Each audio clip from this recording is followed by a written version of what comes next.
With Zimmerman trial, Juror B29. Her name is Maddie. She didn't want her full name revealed, but she wanted to tell her story, and as you'll see, not in shadow, not in disguise. She is a 36-year-old mother of 8 and works full-time as a certified nurse's aide. She's of Puerto Rican descent. She lived in Chicago and moved to Florida just a few months before the jury was selected. Her attorney, David Chico, also joined us, and it was important to Maddie to express what it was like to sit on that jury. Take us into the deliberations. You've heard all the evidence. You've heard the closing arguments, all of that. You go into the room for the first time together as a group. Did you take a vote right away to see where you stand? No? I didn't take a vote. What was your first vote? My first vote was second-degree murder. And many people are wanting to know, how did you go from, in 9 hours, from feeling he was guilty of second-degree murder to not guilty? It was hard. A lot of us that wanted to find something bad, something that we could connect to the law, because all 6 of us, well, let's not speak for all 6 of us, but for myself, he's guilty because the evidence shows he's guilty. He's guilty of? Killing Trayvon Martin. But we couldn't prove that intentionally he killed him. And that's the way that the law was read to me. Tell us more about the emotion during those 9 hours. From the initial vote of murder, second degree, to not guilty. What was going on in your mind, your heart? I was the juror that was going to give him the hung jury. Oh, I was. I fought to the end. Did you feel a little, for lack of a better word, bullied in the deliberations? I don't know if I was bullied. I trust God that I wasn't bullied, but do you feel that your voice was heard in that My room? voice was heard. I was the loudest. Yeah, that's for sure. You're a mother, as you said. Yes. You have children that were Trayvon's age. I have plenty of children. Yeah, but 8 of them. and what would your reaction have been? Your son going to the store, getting candy and iced tea, going home, altercation happens, and your son is killed. I feel that I was forcibly included in Trayvon Martin's death. I carry him on my back. I'm hurting as much as Trayvon Martin's mom is. Because there's no way that any mother should feel that pain. And you said earlier that you are the juror that could have made it a hung jury. Oh, yes. Do you have regrets that you didn't?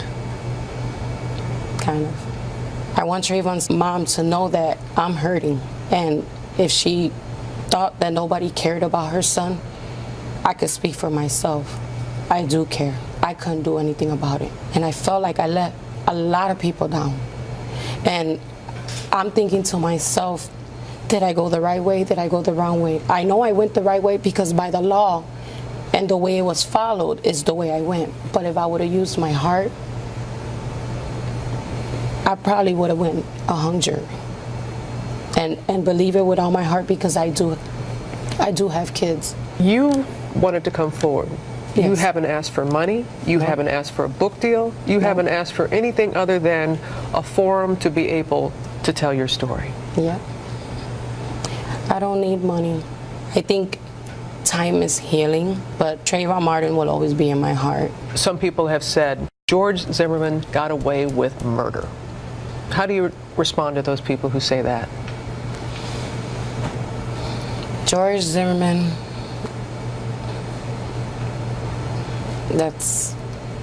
George Zimmerman got away with murder, but you can't get away from God. And at the end of the day, he's going to have a lot of questions and answers he has to deal with. The law couldn't prove it.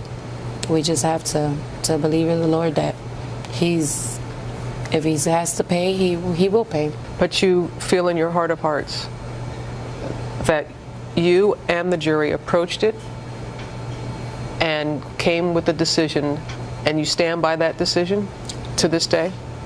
I stand by the decision because of the law. And finally, for you, Maddie, what would you like to say to Trayvon's parents? I would like to apologize because I feel like I let them down. We just couldn't prove anything.